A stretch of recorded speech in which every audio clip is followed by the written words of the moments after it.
Hello बच्चों, कैसे हैं आप लोग। आई होप आप लोग बहुत अच्छे होंगे और आपकी तैयारी भी बहुत अच्छे से चल रही होगी। अगेन मैं एक बहुत धमाकेदार वीडियो को लेके आया हूँ। फिर 5 मिनट का वही 5 मार्क्स यहाँ से मिलेंगे आपको। ये मेरा फोर्थ वीडियो है, मतलब आपके 20 मार्क्स हम इकट्ठा कर चुके हैं। अगर आप ना जुनून से लगे रहोगे ना तो आपको 70 मार्क्स का हम देने वाले हैं टोटल तैयारी। और ये वीडियो ना दोनों बच्चों के लिए फायदेमंद होगा। जो बच्चे भी तैयारी पहले से कर चुके हैं उनकी तो रिवीजन हो जाएगी, और जो बच्चे कुछ भी तैयारी नहीं किया ना उनके लिए काफ़ी बेनिफिट रहेगा इस वीडियो से। चलो, ये है ना हमारा हाइड्रोजन मॉडल देखना है। हाइड्रोजन की ऊर्जा का जो स्तर है ना उसके द्वारा बोर्स के द्वारा जो दिया गया था उस मॉडल को हम लोग समझेंगे कि बोर्स ने परमाणु का मॉडल कैसे व्याख्या किया और उसके ऊपर हाइड्रोजन स्पेक्ट्रम या हाइड्रोजन की जो ऊर्जा का आरेख होता है ये कैसे बनाते हैं। ये यूपी बोर्ड में ना बार बार पूछा गया क्वेश्चन है।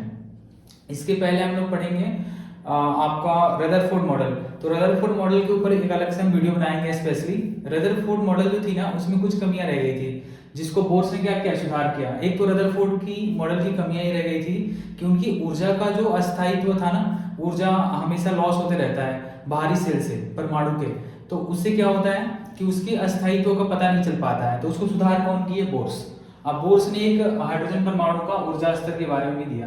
तो देखो, हाइड्रोजन परमाणु के ऊर्जा स्तर का आरेख बनाइए और स्पेक्ट्रमी रेखाओं को ड्रॉ कीजिए।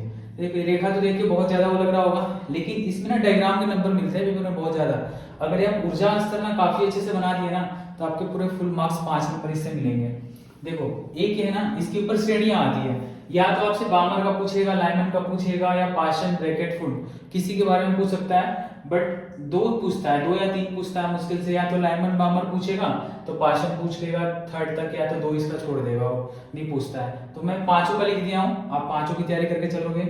और इसमें ना तरंग दैर्ध्य वगैरह पूछता है कि उसकी वेवलेंथ क्या होगी, तरंग दैर्ध्य क्या होगा अगर ऊर्जा स्पेक्ट्रम हो रहा है। तो इसका यूटिलाइज वगैरह हम लोग इसमें पढ़ेंगे कहाँ है।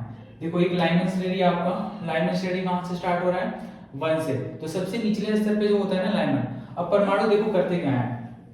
परमाणु जो होता है एक कक्षा से दूसरी कक्षा में जा नहीं सकते। किसके हिसाब से? रदरफोर्ड के हिसाब से।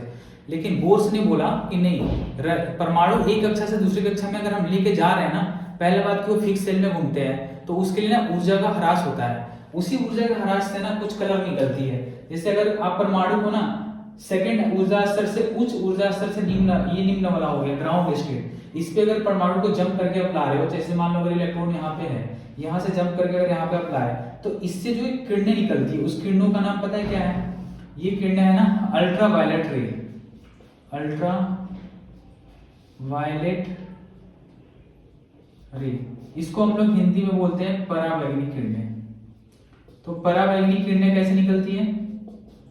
जब परमाणु उच्चतम स्तर से निम्नतम ऊर्जा स्तर में आता है तो इससे परावैंगनी किरणें निकलती है। ऐसे ही बामर के अंदर देखा जाएगा ना, तो बामर के अंदर जो उच्चतम से निम्नतम की तरफ जो आएंगे इलेक्ट्रॉन ना, उससे जो निकलेगा उसका नाम है दृश्य किरणें। दृश्य किरणें जो मतलब देखने के लिए काम में आता है। अब आपका एक सवाल होगा कि हाइड्रोजन परमाणु जो है इसी को क्यों उन्होंने सेलेक्ट किया?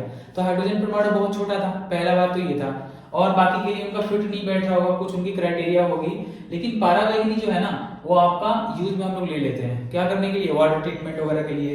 तो इसका सबसे ज्यादा बेनिफिट यही है हाइड्रोजन ऊर्जा स्तर का। इन किरणों का लाइफ में यूटिलाइज है काफी ज्यादा।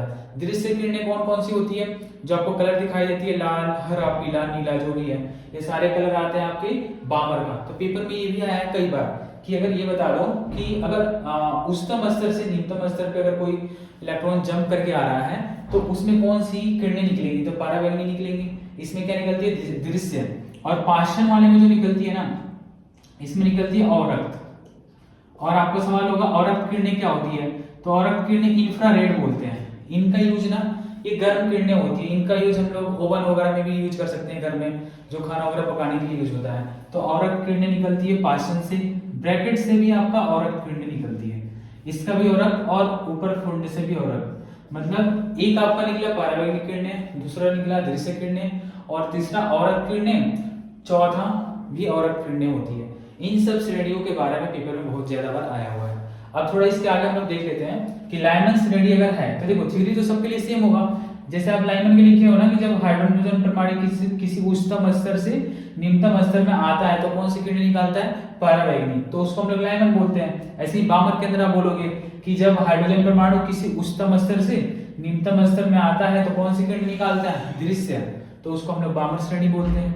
ऐसे ही आपका आएगा सेम औरक किरणें। तो औरक किरणें क्या होंगी, पाश्चन के लिए होंगी। पाश्चन में कौन सी किरणें निकलेंगी, औरक।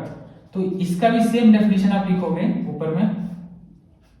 औरक किरणें क्या होती हैं, जब हाइड्रोजन परमाणु उच्चतम स्तर से निम्नतम स्तर में आता है तो औरक किरणें निकालता है, इसे हम लोग पाश्चन बोलते हैं। दृश्य वाले बामर में और ब्रैकेट में भी क्या निकलेगा, आपका औरक किरणें निकलेगा। इसके ऊपर एक फॉर्मूला है जिसके ऊपर बार बार क्वेश्चन पेपर में आते रहता है, इस फॉर्मूले को हम लिख देते हैं, आपको याद करना पड़ेगा, इतना सा थोड़ा सा मेहनत करना पड़ेगा बस। ये थ्योरी तो कुछ है नहीं, इस डायग्राम को आप लोग काफी अच्छे से देख लेना कि यहाँ पे E1 जो ऊर्जा का स्तर था ना, अगर यहाँ पे 1 रख रहे हैं हम, तो ये तो आपका 13.6 ही रह जाएगा। पहले इसको क्लियर कर दे रहे हैं। यहाँ पे 2 से डिवाइड करोगे ना तो 3.45 इलेक्ट्रॉन के आसपास आता है। तो इन दोनों के बीच में गैप कितना हुआ, 10 का, तो ये गैप ज्यादा है, इससे गैप थोड़ा इसमें कम है, ऊपर वाले में और कम, ऊपर वाले में और कम, ऐसे कम होते गया है। तो ये ना आप डायग्राम काफी अच्छे से देख लेना, इसको कॉपी में ड्रॉ भी कर लेना, स्क्रीनशॉट भी ले लेना इसका। पहले हम इसका फॉर्मूला लिख दे रहे हैं, 1/λ equal to r into 1/n1 square minus 1/n2 का स्क्वायर। अब बोलोगे n1 क्या है, तो n1 जो है आपका नंबर 1 लाइमन के लिए 1 से स्टार्टिंग होती है।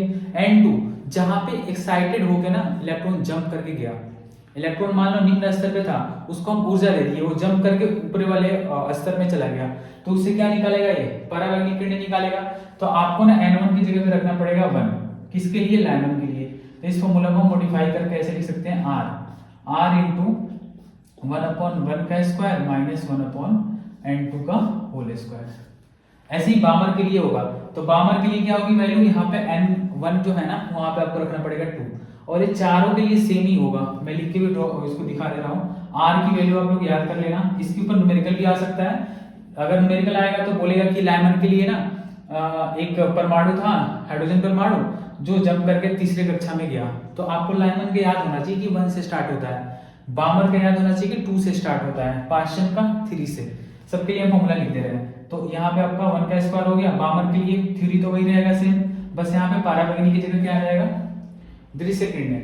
इसके लिए हम लिख रहे हैं formula 1/λ equal to r into 1/2 का स्क्वायर माइनस 1/n2। जहां भी इलेक्ट्रॉन जंप करके जाएंगे, यहाँ n भी आप लिख सकते हो, कोई दिक्कत नहीं है।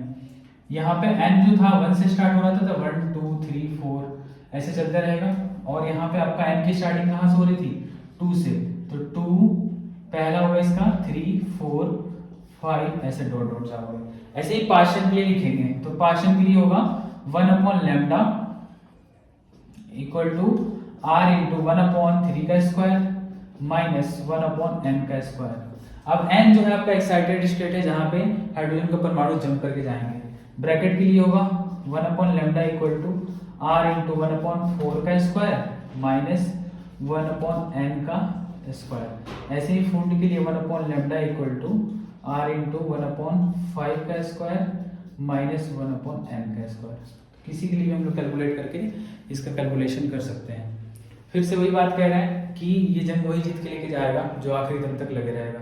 आपको 70 मार्क्स का बोले तो 70 मार्क्स का पूरा करवा के छोड़ेंगे, बट आप भी देख लेना कितने जिद्द जुनून के साथ लगे हो। जो नहीं भी पढ़े हैं उनके लिए भी काफ़ी बेनिफिट वाला वीडियो है। अगर लोग ध्यान से थोड़ा सा भी ध्यान दे देंगे ना तो काफ़ी अच्छा हो जाएगा। और आपको वीडियो अगर अच्छी लग रही है तो इसे कृपया करके शेयर करें। Thank you.